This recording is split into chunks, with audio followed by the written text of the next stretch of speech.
ఈ రోజే డౌన్లోడ్ చేయండి. మీ ఫేవరెట్ షోస్ చూడండి. చేయాల్సిందంతా చేసేసి ఇప్పుడు మా దగ్గర నుంచి ధనం ఆశిస్తున్నావా? అవని ఉద్దేశం అదై ఉండదు. అందరూ కాస్త ఓపికతో వినండి. తను ఏం చెప్తుందో నువ్వు చెప్పమ్మా. మీ అబ్బాయి నన్ను వదిలేసిన తర్వాత నేను జీవితాంతం ఒంటరిగా ఉండాలా?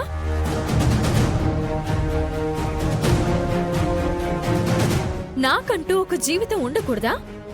నాకు ఓ తోడుండకూడదా? నేను మరో పెళ్లి చేసుకోకూడదా? ఆడదానికొక న్యాయం, మగాడికో న్యాయమా? అవ్వా, నువ్వు మరో పెళ్లి చేసుకుంటావా? అందులో తప్పుందా? లోకంలో జరిగిన వింత అది. మీ గురించి జీవితం త్యాగం చేసి జీవితాంతం ఏడుస్తూ కూర్చోవాలా? అబ్బే, అవసరం లేదమ్మా. నువ్వు బ్రహ్మాండంగా మరో పెళ్లి చేసుకోవచ్చు. అద్భుతమైన సంబంధం నేను చూస్తాను. అవసరమైతే ఈ సీతను పెళ్లి చేసుకోవడానికి స్వయంవరం ఏర్పాటు చేస్తాను. నా మెడలో ఈ తాళి ఉండగా నన్నెవరు చేసుకుంటారన్నయ్య? విడాకులైపోయిన తర్వాత అది తాళెందుకు అవుతుంది? తాడవుతుంది. తీసి పడేయమ్మా. దీంతో బావ ప్రాణం ముడిపడింది కదా, ఎలా తీసేయగలను? తీసేయ్, శ్రీకర్కేం కాదు. ఈ మాట నువ్వు కాదు, దీనిని కట్టినవాడు చెప్పాలి. ఈ తల్లిదండ్రులు చెప్పాలి. ఇది నా మెడ నుంచి బయటికి పోతే ప్రాణాపాయం ఉంది అని చెప్పినా నా మాట వినడం లేదు.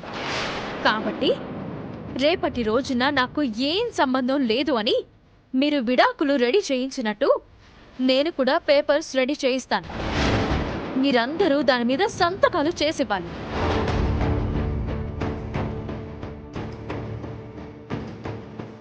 అప్పుడు నేను తాళిని తీసేయడానికి ఆలోచిస్తాను. మీరు మీ కొడుకుకి పెళ్లి చేసుకుందరు, నేను నా జీవితం చూసుకుంటాను. ఎవరి దారి వారిదైపోతుంది. అందరం సంతకాలు చేసి ఇద్దామని చెప్పండి అత్తయ్య. అవునమ్మా, సెంటిమెంట్ ఆయుధాల్ని వాడి మనల్ని ఓడించాలి అనుకుంటుంది. ఎమోషనల్ గా బ్లాక్మెయిల్ చేస్తుంది.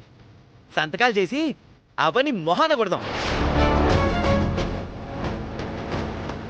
ఈవిడి గారి డిమాండ్కి అందరం భయపడిపోతామని అనుకుంది. రే శ్రీకర్, నువ్వు సరే అనరా. అవనితో కలవాలని అనుకుంటున్నాను, కానీ విడిపోవాలని అనుకోవటం లేదక్క.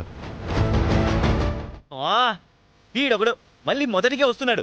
ఒరే మాలోకం, నేను చెప్పేది ఒకసారి వినరా, నీ లైఫ్ మారిపోతుంది. ఇంకా నోరు ముయ్యండ్రా మీరు.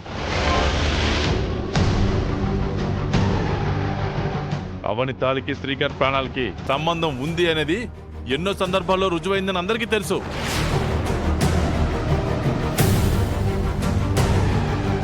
రేపటి రోజున అవని తాళి తీసేస్తే శ్రీకర్ మనకి దక్కడన్నది ముమ్మాటికి నిజం నిజం నిజం. మీరు పంతాలకి పోయి శ్రీకర్ని రెచ్చగొట్టకండి. మాకు మా కొడుకు ప్రాణాలు ముఖ్యం, ఈ జంట కలవడం ముఖ్యం. అర్థమైందా?